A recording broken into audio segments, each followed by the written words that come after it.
So now we're going to create another table.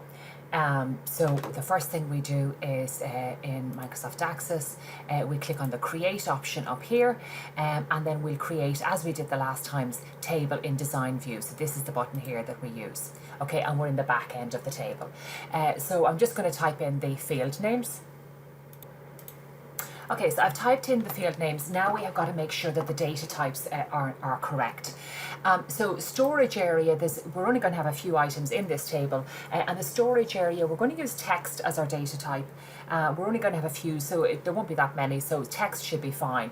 And we're going to set this as our primary key, because this is going to uniquely identify which particular record in the data table we're talking about. So then temperature average is going to be a number. Okay, and an integer will be fine.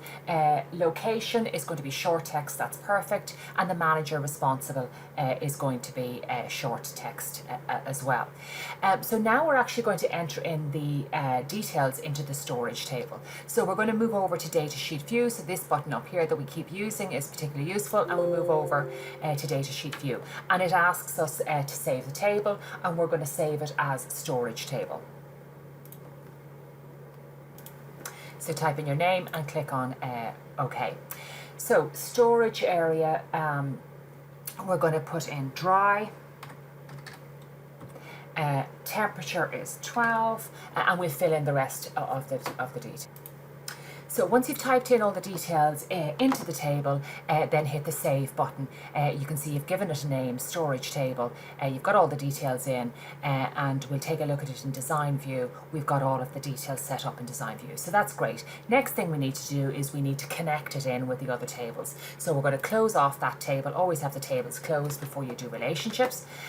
Click on your database tools. So click in over here, and click on relationships. Now we can see our food stock table here and our suppliers table. Over here on the right hand side, we add in the storage table. So storage table over here, and add selected table.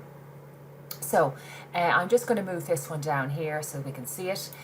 So storage area here, and we've got storage area here. We always, when we're creating relationships, we take it from something that has a primary key on one table through to something that has a non-primary key on another table but has the same name.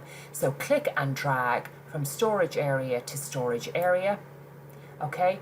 We've got the storage table, storage area, and we've got this food stock storage area. That's perfect. We're enforcing referential integrity, and we click on create.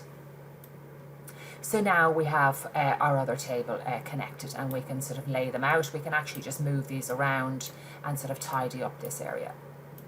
And you can see it's worked, the relationship has worked. We've got a one to infinity or one to many relationship between storage area in the storage table and storage area in the food stock table. And then we'll close out of this view.